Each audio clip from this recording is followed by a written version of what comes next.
Here's something they don't put in the textbooks. Romans didn't have toilet paper. Not a scrap of it.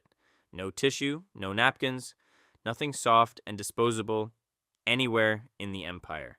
And yet, they built an empire that lasted for centuries, with public toilets that sat dozens of strangers side by side at once, out in the open, with zero privacy walls between them. So, the question everyone eventually asks, what did Romans actually use?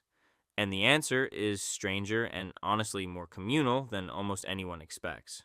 The main answer is a tool called the tersorium, a natural sea sponge attached to a stick, kept in a bucket of salt water or vinegar next to the toilet. After use, you'd rinse it off in the bucket and put it back for the next person to use. That's not a guess or a rumor. Archaeologists have found actual tersoria preserved in Roman latrine sites, and Roman writers describe them directly.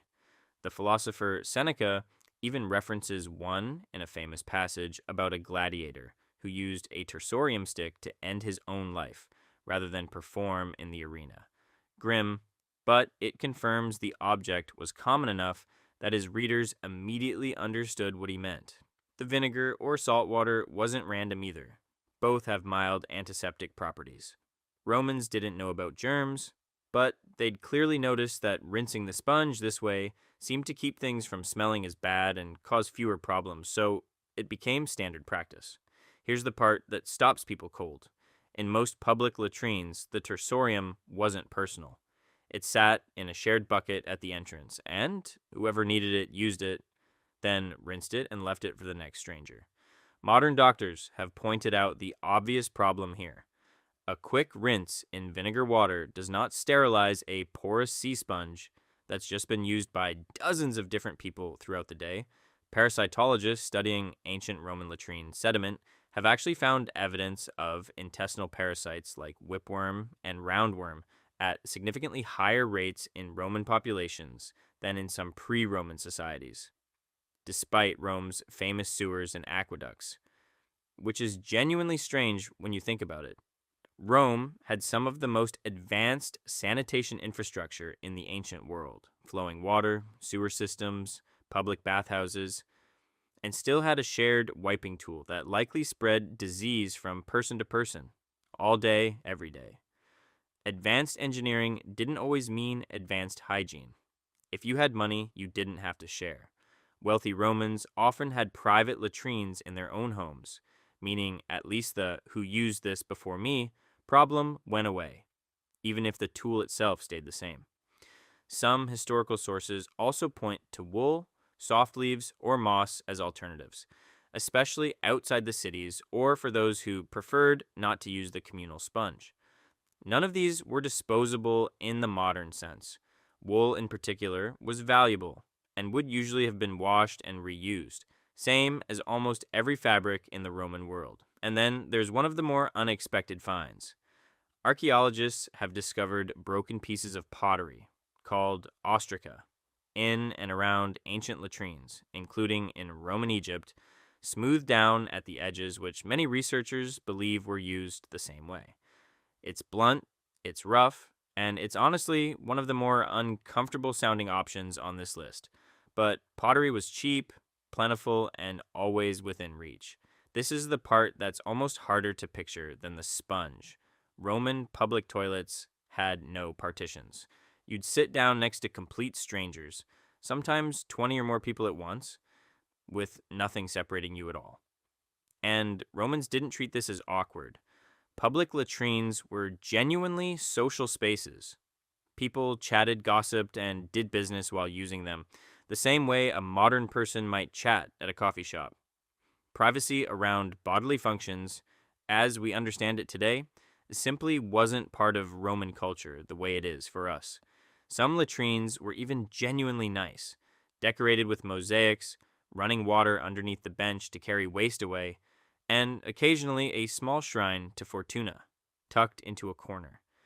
Public sanitation in Rome wasn't hidden away in shame. In some cities, it was practically a piece of civic architecture. None of this worked without Rome's sewer system underneath it. Public latrines were typically built directly over flowing water. Sometimes an aqueduct's runoff, sometimes a dedicated channel, that carried waste away continuously. That water eventually connected to the Cloaca Maxima, one of the world's earliest large-scale sewer systems, originally built to drain marshland and later expanded to carry sewage out of the city and into the Tiber River. Parts of it are still standing today, over 2,000 years later. But the system had a genuinely dangerous flaw. Without traps to block it, sewer gas, including methane, could sometimes build up and rise back through the openings. Roman writers describe occasional accounts of gas igniting, or even small creatures crawling up from the sewer through the seat openings. It's a strange footnote to one of the ancient world's most impressive engineering achievements: brilliant infrastructure with a genuinely unpleasant design flaw built right into the seat. Stack these two things side by side and you get a genuinely strange contradiction.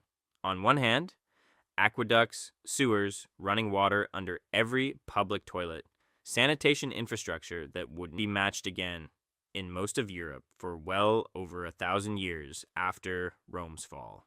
On the other hand, a shared sponge on a stick, rinsed in vinegar and handed to the next stranger, all day, every day, in a city of over 1 million people.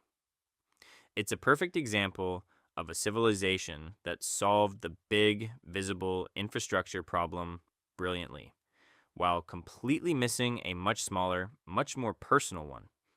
It's also a good reminder of how recent something as basic as toilet paper actually is. Mass-produced toilet paper didn't exist until the 1800s, meaning for most of human history, including the entire span of the Roman Empire, humanity was improvising with sponges, wool, leaves, and broken pottery, and mostly making it work. So, did ancient Romans wipe their butts? Yes, with a communal sea sponge on a stick, rinsed in vinegar water and shared with total strangers, sitting shoulder to shoulder in an open room, chatting about the day.